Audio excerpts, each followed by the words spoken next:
Good morning, hockey fans. This is Steven Heisler with HeisHockey.com, the victorious hockey company, and the absolutely crazy junior hockey discussion group on Facebook.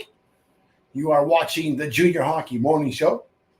We are on the World Sports Broadcasting Network, WSBN.TV, Facebook, Twitter, YouTube.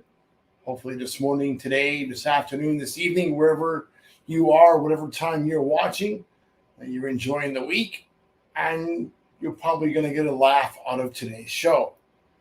Today is Wednesday, October 25th, 2023, for those keeping track at home. Today's topic, if I were king. Sometimes I do this on Tuesday, and I do a vault show, or I reverse it and do the king on Tuesday and vault on Wednesday. But generally, Tuesday and Wednesday, you're going to get one or the other. Today, you're going to get the king show.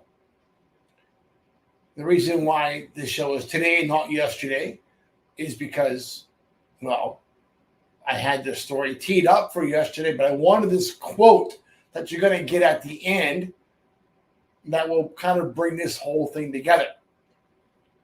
If I were king of hockey, he would cancel the continued practice of the kangaroo court. Hold on a second. Did Save Sport not already address that ridiculousness? They have. That's right, you silly brain surgeons. Save Sport did mandate the end of the silliness. But here we are, still talking about kangaroo court.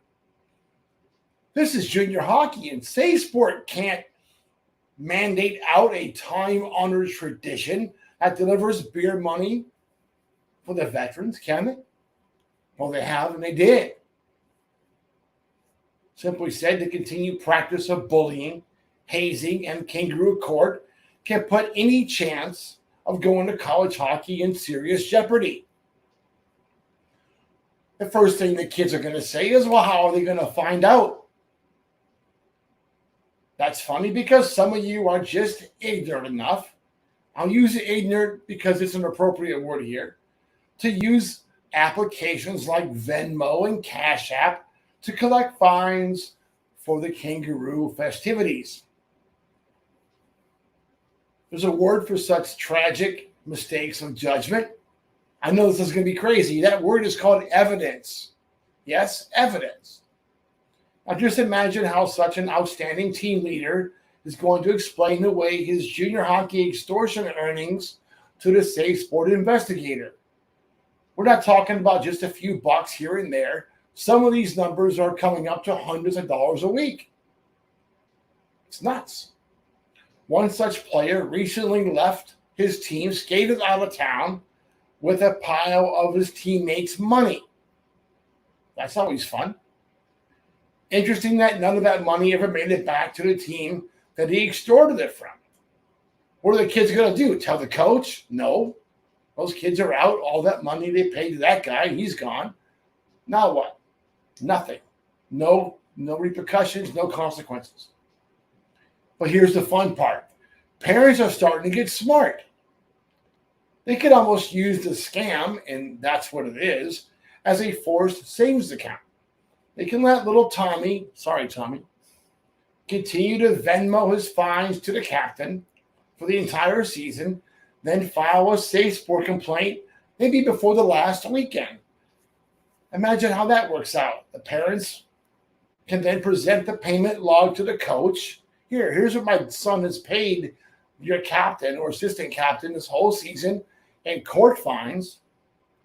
The captain's family wants to return all that money, or have the little angel face the rare word called consequences of an easy to prove Save Sport violation.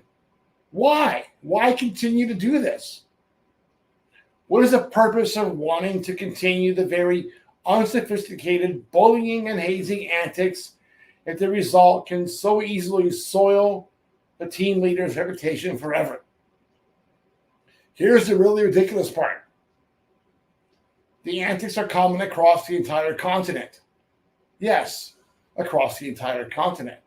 Every level of play, although I'm not hearing this out of the USHL or BCHL, but pretty much everywhere else, this is a common occurrence. If the purpose of the kangaroo court is to curb behaviors, don't leave stick tape on the floor, clean up your stall, do your chores. If that's the whole reason behind it, then do something different. I challenge you. Do what the military does. Don't punish one person, punish the entire team. Do something as an entire team, and I guarantee you that idiot won't continue that behavior. Nothing's worse than having the whole team pissed because you made a mistake. It's amazing how quickly that mistake doesn't get repeated. Don't want to do calisthenics, don't want to run 10 kilometers, don't want to run stairs, and do something as a group. Clean up around the rink. Do something. Make up something to make that behavior go away. But the whole team's got to face it. The whole team together, not just the one kid. So here's what's going to happen from here on out. If you dummies continue this practice, I'm going to invite parents to keep a log of their Venmo payments made by the little kids, made by the boys to the captain, and then we're going to start naming the captains. Here you go.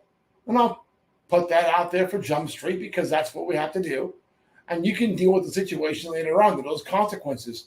Teams are going to find out. Leagues are going to find out. They're going to want to investigate it. But meanwhile, pretty much every Division I and Division III hockey coach and team in the country is going to know that you've been collecting Venmo payments for team extortion fees.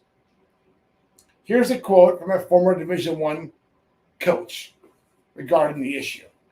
I would have to question the character of any player that has his name attached to team bullying, hazing, and court fines.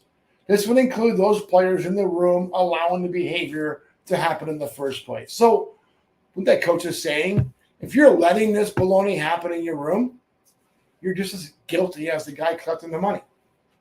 Easy enough. That's it for today. Hope that you enjoy your morning coffee and have a great day.